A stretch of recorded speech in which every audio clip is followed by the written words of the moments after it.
नमस्कार दोस्तों, स्वागत है आपका यूपी पीसीएस की पीवाईक्यू सीरीज़ में। यह इस वीडियो सीरीज़ का 20वां लेक्चर है। इससे पहले हम 19 लेक्चर कर चुके हैं। अगर आपने उनको ना देखा हो तो पहले आप उनको ज़रूर देखिए।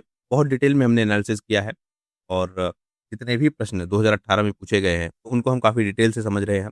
हम ना केवल प्रश्नों को समझ रहे हैं दरअसल, हम पूरे टॉपिक को समझ लेते हैं। एक बार कोई प्रश्न आता है, फिर उससे रिलेटेड जो पूरा टॉपिक है, उसको हम कवर कर लेते हैं। तो अगर आप यूपी की किसी भी एग्ज़ाम की तैयारी कर रहे हैं या फिर किसी भी अदर स्टेट पीसीएस की तैयारी कर रहे हैं, तो आपके लिए यह वीडियो सीरीज़ बहुत ज़्यादा इम्पोर्टेंट होगी। इसको आप ज़रूर देखिएगा। 2018 का यह प्रश्न है। प्रश्न में क्या पूछा था आपसे? निम्नलिखित में कौन-सा मानव जनित बायोम है? एंथ्रोपोज़ोनिक बायोम। अब बायोम 2 तरीके का होता है। एक प्राकृतिक और एक क्या होता है मानव जनित, यानी जिसमें मानव ने सबसे ज़्यादा योगदान किया है उसके बनने के पीछे। तो क्या वह जल तंत्र है? फ्रेश वाटर है? बिल्कुल गलत बात है। घास का मैदान? यह भी गलत है। वर्षावन? यह भी गलत है। कृष्य भूमि या फिर फसल भूमि या फिर क्रॉपलैंड। मानव का सबसे ज़्यादा योगदान इसी में है या फिर इसके बनने में ही सबसे ज़्यादा मानव का योगदान है। यही क्या है आपका सही आंसर है। ऑप्शन डी इसका सही आंसर हो गया। अब इसका एनालिसिस हम देख लेते हैं। जो मानव जनित बायोम है, इसको क्या कहते हैं? एंथ्रोम। तो हो सकता है अगली बार आपसे पूछे कि एंथ्रोम का उदाहरण कौन-सा है? तो आपको याद रखना होगा क्या पूछ रहा है? मानव निर्मित या मानव जनित बायोम, यानी ऐसा बायोम जिसके निर्माण में, मैनेजमेंट में और जो चेंज हो रहा है उन सब में जो मानव है उसका डायरेक्टली सबसे ज़्यादा क्या है योगदान है। तो इसीलिए जो कृषि भूमि है, क्रॉपलैंड है, इसको पूरी तरीके से मनुष्यों ने तैयार किया है।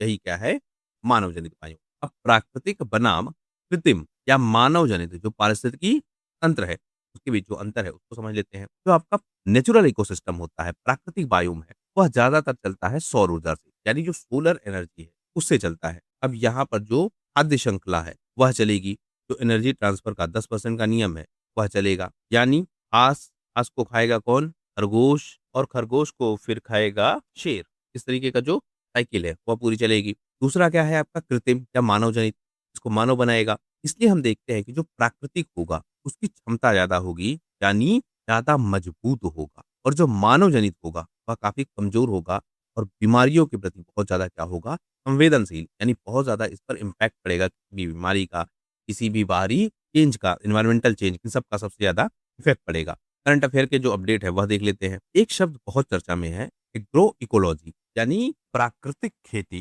वर्तमान में समस्या क्या है कि जो पारंपरिक खेती थी वह काफ़ी ज़्यादा समाप्त हो चुकी है। अब जो रासायनिक उर्वरक है उनका खूब इस्तेमाल किया जा रहा है। इससे जो खाद्य श्रृंखला है वह भी डिस्टर्ब हो रही है। उसमें बहुत सारा जो पेस्टिसाइड है वह आ जा रहा है। तो इसको सुधारने के लिए जो आपका यूनाइटेड नेशन एनवायरमेंटल प्रोग्राम है, संयुक्त राष्ट्र पर्यावरण कार्यक्रम, उसके तहत एक मिशन चला है, राष्ट्रीय प्राकृतिक खेती मिशन। इस मिशन का जो लक्ष्य है वह यह है कि जो प्राकृतिक रूप से खेती की जाती थी, यानी जो रसायन बहुत ज़्यादा अब उपयोग में लाए जा रहे हैं, इनको छोड़कर जो प्राकृतिक तरीके से यानी जो जैविक उर्वरक है, उन सब का प्रयोग करके जो कृषि है उसको किया जाए। या इसी के तहत जो भारत सरकार है उसने एक मिशन शुरू किया है डिजिटल क्रॉप सर्वे, यानी डिजिटली वह चेक करेगी कौन-सी फसल कहाँ हो रही है। उसके लिए जो अच्छी भूमि है वह कौन-सी है, कितना उर्वरक चाहिए, कितना पानी चाहिए, उन सब को चेक किया जाएगा। और इसके लिए एआई टूल्स, रिमोट सेंसिंग जो सैटेलाइट्स हैं, इन सब का प्रयोग किया जाएगा और इन सब की मदद से यह चेक किया जाएगा कि किस फसल के लिए कौन-सा क्षेत्र उपयोगी है, कौन-कौन सी चीज़ें उसके लिए उपयोगी हैं और वह कितनी मात्रा में उसको चाहिए होगा। इसी से हमको यह भी पता लगेगा कि जो मीथेन उत्सर्जन है, यानी जो मीथेन निकलता है खेतों से, स्पेशली अगर हम बात करें धान के खेत की, तो वहाँ से मीथेन बड़ी मात्रा में निकलता है। तो उसका हम सटीक आकलन लगा पाएँगे, कहाँ से कितना मीथेन निकलता है, यानी उत्सर्जन कहाँ से कितना हो रहा है और इसके अलावा जो कंज़म्पशन है फूड्स का या फिर हम कहें जो क्रॉप्स हैं उनका, क्या-क्या वह कंज़्यूम करती हैं, उन सबको हम ठीक से एनालाइज़ कर पाएँगे और इससे जो हमारी प्राकृतिक खेती है, उसकी तरफ हम काफ़ी ज़्यादा बढ़ पाएँगे। अब जो आपका एंथ्रोम शब्द है, इसको सबसे पहली बार किसने दिया था?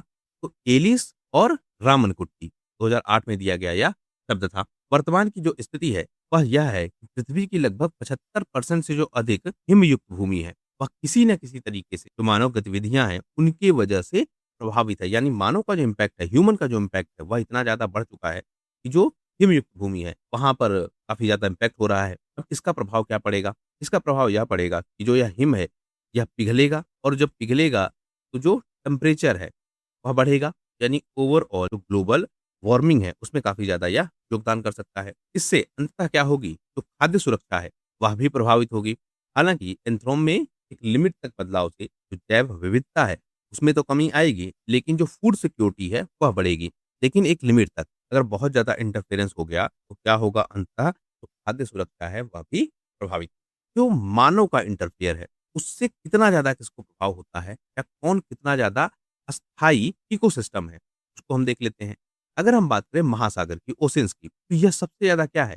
स्टेबल है, यानी सबसे कम प्रभाव पड़ेगा इस पर किसका? मानव का, मानव गतिविधियों का। दूसरा क्या है? क्रॉपलैंड, यह सबसे कम क्या है? स्टेबल है, यानी इस पर सबसे ज़्यादा इम्पैक्ट, सबसे जल्दी इम्पैक्ट इसी पर पड़ेगा, सबसे ज़्यादा संवेदनशील है। अगर मानव उर्वरक ना दे, कीटनाशक ना दे, तो अपने आप ही यह क्या हो जाएगा? नष्ट हो जाएगा। तीसरा क्या है? आर्टिफिशियल वेटलैंड, कृत्रिम आर्द्र भूमि। यह मीडियम रेंज में है, लेकिन मीथेन है CH4 वह बड़ी मात्रा में यहाँ से निकलता है। इसी में आपका आएगा पेडी फील्ड, यानी धान का खेत। धान के खेत से भी बड़ी मात्रा में क्या निकलता है? मीथेन।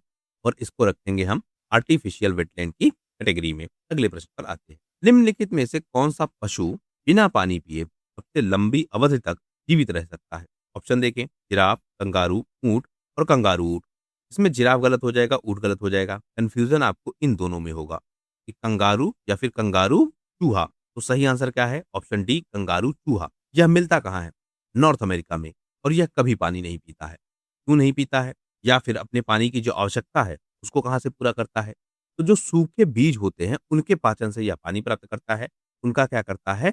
ऑक्सीडेशन, और उससे यह अपने पानी की आपूर्ति को पूरा करता है। शारीरिक संरचना, रहने का जो तरीका है वह सब भी इसमें मदद करता है, और ओवरऑल इम्पैक्ट यह होता है कि इसको पानी की ज़रूरत नहीं होती है। इसकी किडनी बहुत स्ट्रॉन्ग होती है, और इससे क्या होता है, जो पानी का रिसाव है वह लगभग 0 हो जाता है।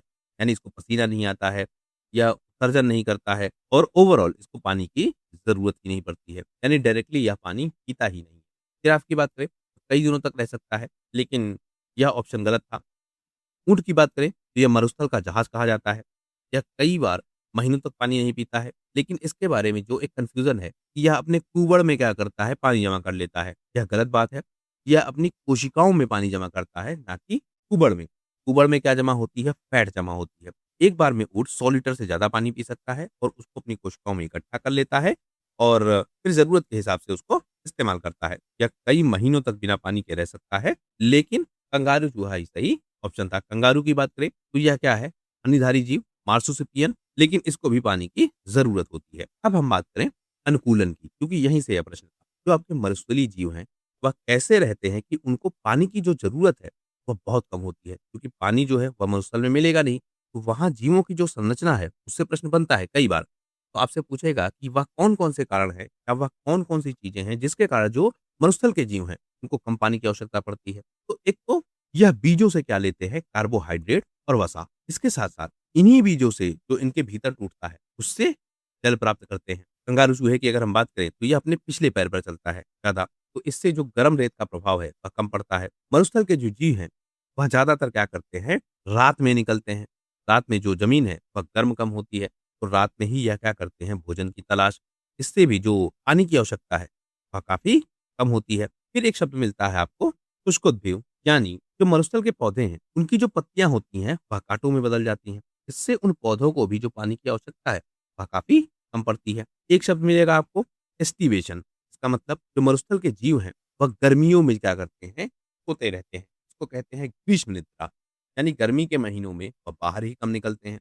उससे भी जो पानी की आवश्यकता है, वह उनको काफ़ी कम पड़ती है। ऊँट के लिए हमने देखा कि कुबड़ में क्या स्टोर करता है? वसा करता है, और जो इनका आरबीसी है, रेड ब्लड सेल्स, वह अंडाकार होता है, और पानी की कमी में भी यह रक्त प्रवाह को बनाए रखता है। मरुस्थलीय छिपकली की बात करें तो यह त्वचा से पानी सोखती है, यह भी इंपॉर्टेंट फैक्ट है, यह भी पूछा जा सकता है। सी लॉयन या व्हेल की बात करें तो इस पर रबर की मोटी परत होती है, यानी जो इनकी त्वचा होती है उसके नीचे वसा की एक बहुत मोटी परत होती है, और उसकी वजह से ये ठंडे पानी में क्या करते हैं? अपनी गर्मी को बचाए रखते हैं। अब देखिए यहाँ पर रिवर्स है, यानी यहाँ पर जो बाहर का टेम्परेचर है वह बहुत ज़्यादा क्या है? ठंडा है, और अब इनको अपनी शरीर की गर्मी बचाना है। यहाँ पर जो बाहर का टेम्परेचर है वह बहुत ज़्यादा गर्म है, तो इनको अपने शरीर के अंदर की जो ठंडक है उसको बचा के रखना है। तो क्या होता है, जो ब्लबर है उसकी एक मोटी परत है जिस पर सी लॉयन पर या फिर व्हेल पर, जिसकी वजह से वह क्या करती है? अपने शरीर की जो गर्मी है उसको बचा रख पाती है, और जो बाहर की ठंडक है उससे उसके शरीर की सुरक्षा होती है। तो यह भी क्या है? एक इम्पोर्टेंट फैक्ट है। फिलहाल 2 क्वेश्चंस को हमने देखा, डिटेल से उनका हमने एनालिसिस किया इस वीडियो में। फिलहाल सिर्फ इतना ही। वीडियो पसंद आया हो तो प्लीज़ शेयर कीजिए अपने दोस्तों के साथ और सब्सक्राइब कीजिए इस चैनल को।